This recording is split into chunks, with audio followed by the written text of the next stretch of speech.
देखिए, कल माननीय मुख्यमंत्री जी ने मंत्री परिषद की जो बैठक बुलाई है उसमें प्रमुख एजेंडा है कि 2 साल हुए हैं तो उसके ऊपर किस प्रकार से हमारी तैयारी होनी चाहिए, और उसके साथ साथ प्रदेश कांग्रेस कमेटी की तरफ से 2 प्रस्ताव माननीय मुख्यमंत्री जी को दिए गए थे। जब फीडबैक आया था उस वक्त एक तो जनप्रतिनिधियों के द्वारा आम जनता की जिला ब्लॉक के ऊपर, चाहे मंत्री हो चाहे विधायक हो, उसकी जन सुनवाई, और एक किसान की समस्या जो कई जगह किसानों को कहीं भी ट्यूबवेल खोदने में दिक्कतें आ रही हैं और भी किसान की समस्या हैं, उनके बारे में 2 प्रस्ताव माननीय मुख्यमंत्री जी को दिए गए थे।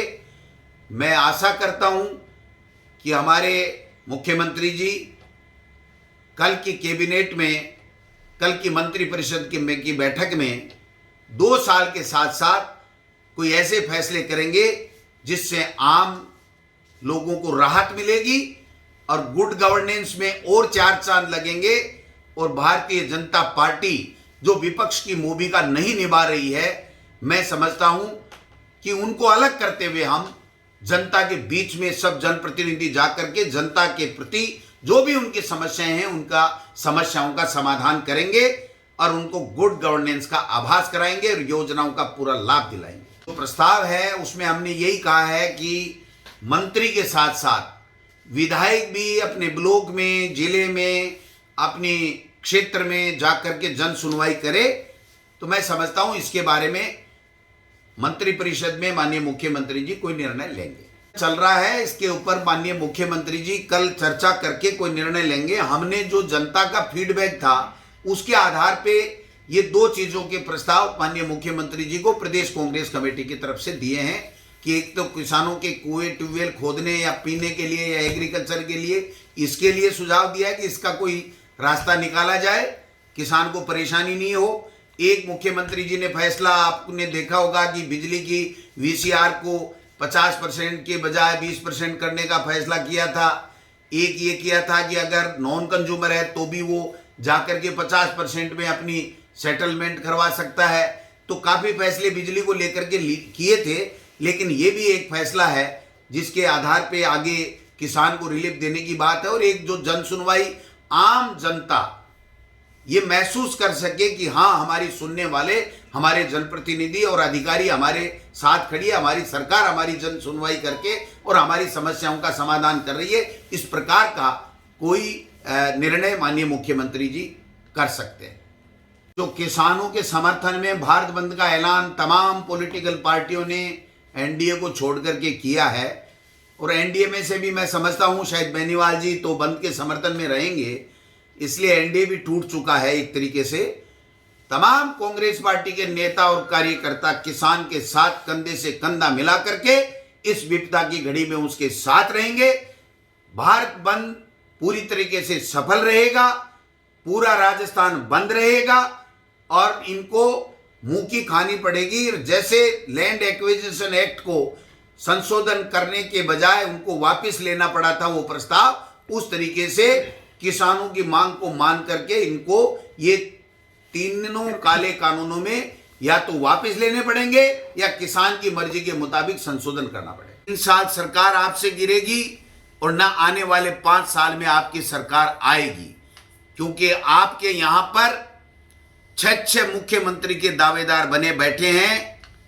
नए नए ड्रेस, नए नए कपड़े सिला रखे हैं।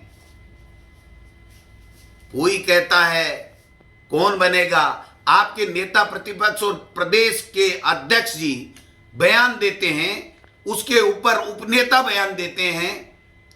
आप समझ सकते हैं कि आपके नेताओं की क्या स्थिति है, किस प्रकार से उन्होंने शासन किया, किस प्रकार से आज कहां है आपकी एकजुटता। जब राजस्थान की विधानसभा में सतीश पूनिया जी आप बोलते थे और आप बोल रहे थे, तब प्रमुख नेता बाहर क्यों चले गए, ये सब जनता देखती है यूट्यूब के ऊपर। मोदी जी और अमित शाह से प्रदेश कांग्रेस कमेटी, कांग्रेस का कार्यकर्ता पूछना चाहता है कि मोदी जी, अमित शाह जी बताइए कि हिंदुस्तान के किस किसान संगठन ने, किस पॉलिटिकल पार्टी के नेता ने राज्यसभा में, लोकसभा में या किसी विधानसभा में कब मांग की कि ये 3 काले कानून किसानों के लिए आप लेकर के आइए। आप एमएसपी को खत्म करना चाहते हैं, आप कालाबाजारी को बढ़ाना चाहते हैं, आप मंडी व्यवस्था को खत्म करना चाहते हैं, आप कॉन्ट्रैक्ट फार्मिंग के द्वारा जो बड़े बड़े उद्योगपति मित्र हैं जिनसे आपने चंदा लेकर के चुनाव लड़ा है, उसको किसान की उपज के ऊपर डाका डलवाना चाहते हैं। राजस्थान में ऐसा नहीं होगा। हमारे मुख्यमंत्री जी ने तुरंत विधानसभा बुलाई, 3 कानून पारित किए और आप जो डाका डालना चाहते हैं किसान की उपज के ऊपर, या जमाखोरी कराना चाहते हैं, या मंडी व्यवस्था समाप्त करना चाहते हैं, वो नहीं हो। ये तीनों काले कानून से किसान का नुकसान हो, इस बात की व्यवस्था राजस्थान की विधानसभा में हमारी सरकार ने कर दी है। राष्ट्रपति के यहां उन बिलों को हस्ताक्षर करने से आप रोक सकते हैं, लेकिन आज किसान दिल्ली में बैठा बैठा ये पूछ रहा है कि मोदी जी आप बताइए कि आपने हमारी आय दुगुनी करने का 2014 में वादा किया था, उसका क्या हुआ। मोदी जी आप बताइए कि किसान को आपने कहा था कि लागत का 50% मुनाफा दिया जाएगा। मोदी जी आपने प्रधानमंत्री बनने से पहले यह कहा था कि 2 करोड़ किसान के बेटे और बेटियों को प्रतिवर्ष में नौकरी दूंगा। आज 7 साल हो गए, 14 करोड़ बेटे और बेटियों को आपको नौकरी दे देनी चाहिए थी। इन सब से ध्यान हटाने के लिए आप 2018-19 में तो हमारी सेना के शौर्य के पीछे छुप गए, लेकिन आने वाले 3 साल बाद में आपसे हिंदुस्तान की जनता हिसाब लेगी कि मोदी जी आप कहते थे प्रधानमंत्री बनने से पहले कि मनमोहन सिंह जी किसान के लिए कानून लाइए और इस कानून में ये लिखिए कि एमएसपी अनिवार्य होगा। वो मोदी जी आप क्यों नहीं कर रहे हो? मोदी जी आपकी नौकरियां कहां हैं? मोदी जी किसान की आय दुगुनी कहां गई? मोदी जी आपकी विदेश नीति के क्या हाल हैं? आप पाकिस्तान को धूल चटाने की बात कर रहे थे। मोदी जी आपको नेपाल में चाइना कब्जा कर रहा है, चाइना आपको नेपाल के जरिए आग दिखा रहा है, आपकी जमीन पे कब्जा कर रहा है। आप झूठ पे झूठ बोल रहे हो। 15 लाख का सूट, 1.5 लाख का चश्मा और 8,000 करोड़ के प्लेन में घूमने वाले प्रधानमंत्री जी, ये फकीर के हाल नहीं होते हैं। इसलिए आपको जनता जवाब चाहेगी, आपको जनता को जवाब देना पड़ेगा। और राजस्थान की भारतीय जनता पार्टी के नेताओं से मैं कहना चाहता हूं कि आप 25 में से 25 सांसद लेकर के एक सवाल आप ये नहीं करते हैं कि मोदी जी इसमें संशोधन कर दीजिए, ये किसान के हित वाला कानून है।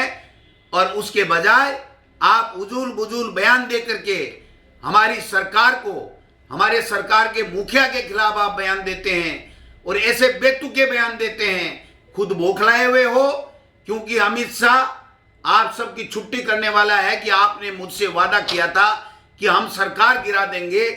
उस टास्क का क्या हुआ? मैं समझता हूं उसका जवाब देना चाहिए, न कि हमारे ऊपर कीचड़ उछालने की जरूरत नहीं है। अपने गिरेबान में झांक के देखिए, विपक्ष की भूमिका निभाइए और जो हाल आपकी पार्टी का है उसको ठीक करने में अपना समय व्यतीत कीजिए। राजस्थान के मुख्यमंत्री और राजस्थान की सरकार ने पूरे हिंदुस्तान में कोरोना काल में जो अच्छा काम किया है उसकी आपके प्रधानमंत्री खुद प्रशंसा कर रहे हैं। वो हमारा राजस्थान का भीलवाड़ा और रामगढ़ मॉडल अपनाने की बात कर रहे हैं। प्रधानमंत्री जी जहां वैक्सीन वैज्ञानिक और डॉक्टर बना रहे हैं, वहां आप जाकर के फोटो खिंचवा के क्या संदेश देना चाहते हैं? और जो प्रधानमंत्री बनने से पहले किसानों के कर्जे माफ करने वाला बात करने वाला प्रधानमंत्री आज सभी स्टेट से ये कह रहा है कि वैक्सीन कितने में खरीदोगे, पैसे कहां से लाओगे, राज्यों को पैसे देने पड़ेंगे। ये कांग्रेस की सरकारें थी जब चाहे चेचक के टीके की बात थी, चाहे मलेरिया के टीके की बात थी, चाहे और दूसरे टीबी के टीके की बात थी, निःशुल्क यहां पर टीकाकरण किया था। आज आप एक वैक्सीन का, एक टीका कोरोना का मांगने के लिए आप स्टेट से पैसे मांग रहे हैं और उनका जीएसटी का पैसा खाए बैठे हैं, पैसा दे नहीं रहे हैं। इसलिए मैं स्पष्ट कर देना चाहता हूं कि राजस्थान में कांग्रेस की सरकार 3 साल बहुत अच्छा काम करेगी, 2 साल बहुत अच्छा काम किया है। 52% जन घोषणा पत्र का क्रियान्वित करना किसको कहते हैं?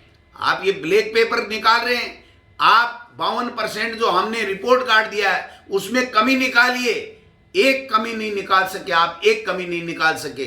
कोरोना काल में आप स्वयं जुड़ करके वीसी के माध्यम से, पूनिया जी, कटारिया जी ये कह चुके हैं कि राजस्थान की सरकार अच्छा काम कर रही है, और आज वीसी के माध्यम से, प्रेस नोट के माध्यम से कह रहे हैं कोरोना में विफलता हो गई। अरे भाई, कोरोना से संक्रमण से प्रदेश की जनता को बचाना ये सरकार का पहला दायित्व था, जो अच्छे तरीके से हमारी सरकार निभा रही है। इसलिए हमसे ज्यादा मुंह मत खुलवाओ, अपनी सीमा में रहो, वरना पता नहीं कितने लोगों का षड्यंत्र में भारतीय जनता पार्टी के लोगों के नाम आएंगे। छुप छुप के जा रहे थे दिल्ली मिलने, और जब मीडिया पूछती है कि राठौड़ साहब, पूनिया साहब कहां गए थे, तो एक तो कह रहा कहीं नहीं गए, एक कह रहे हैं कि हम तो यहीं बीच में जाकर के आ गए। तो बीच में कौन सा ननियाल था भाई, क्यों जाके आ गए? जहां गए थे डांट भी पड़ी थी कि तुम्हारा प्लान फेल हो गया, तुम लोगों ने सही काम नहीं किया। आप कहते थे ना कि कांग्रेस के और निर्दलीय हम एमएलए ले आएंगे, कहां गए? तो अब बौखलाहट भारतीय जनता पार्टी के नेताओं में है, कांग्रेस के किसी नेता में कोई बौखलाहट नहीं है। 123 के 123, चाहे वो निर्दलीय हों, चाहे वो कांग्रेस पार्टी के एमएलए हों, सब के सब एक हैं, सरकार के साथ खड़े हैं। जनता उन पे विश्वास करती है और जनता के लिए वो उत्तरदायी हैं, उनकी सेवा करने के लिए, उनके विकास के काम करने के लिए। इसलिए मैं इतना ही कहना चाहता हूं कि भारतीय जनता पार्टी के नेताओं को विपक्ष की भूमिका निभानी चाहिए, और इस तरह के ये ब्लैक पेपर और व्हाइट पेपर का नाटक करने की आवश्यकता नहीं है। आपने बताइए ना, आपने 2 साल में ऐसी कौन सी कमी बताई? और ये कह रहे हैं कि बाबा साहब को वो मानते नहीं, बाबा साहब के लिए कह रहे हैं। अरे, बाबा साहब के नाम से हमारी सरकार ने यूनिवर्सिटी खोली थी, ला यूनिवर्सिटी, उसको आपने बंद कर दिया। बाबा साहब के लिए राजस्थान की विधानसभा में आपके भारतीय जनता पार्टी के विजय बंसल जी एमएलए ने कहा कि बाबा साहब का कोई योगदान नहीं है भारत के संविधान के निर्माण में, और 3 दिन तक राजस्थान की विधानसभा बंद रही थी। आखिरी में उनको माफी मांगनी पड़ी थी। 2 अप्रैल की जो घटना है वो दलित भाई भूले नहीं है, SC/ST के लोग भूले नहीं है। आपका जो चेहरा है वो दिखाने का कुछ है, अंदर से कुछ है, ये प्रदेश की जनता जानती है, सभी वर्गों के लोग जानते हैं। इसलिए मैं इतना ही कहना चाहूंगा कि न हमारे मुख्यमंत्री में बौखलाहट है, न हमारी पार्टी में कोई बौखलाहट है, न हमारे में कोई फ्रैक्शन है। भारतीय जनता पार्टी अपने आप को संभाल नहीं पाई है, और टुकड़ों में बटी हुई भारतीय जनता पार्टी, जिसका कोई अस्तित्व राजस्थान में अब नहीं रहा, वो मुख्यमंत्री बनने के कई नेता सपने देख रहे हैं, जबकि इनको चाहिए था कि 25 के 25 सांसद आने के बाद में इन किसानों के इस नौबत में नहीं आने देना चाहिए था। हम किसानों के द्वारा और पॉलिटिकल पार्टियों के द्वारा 8 तारीख को जो भारत बंद का ऐलान है, कांग्रेस पार्टी के तमाम नेता और कार्यकर्ता किसान के इस घड़ी में किसान के साथ में खड़े मिलेंगे, इस भारत बंद का समर्थन करते हैं। और मैं दावा करता हूं कि राजस्थान प्रदेश में सब जगह इस बंद का पूरी तरीके से राजस्थान की जनता समर्थन करेगी, और अपने आप पता चल जाएगा भारतीय जनता पार्टी में कि कितना आप पानी में कितने हो, ये सब चीजें परसों पता लग जाएगा। इसलिए आप सब पधारे, आपका बहुत बहुत धन्यवाद।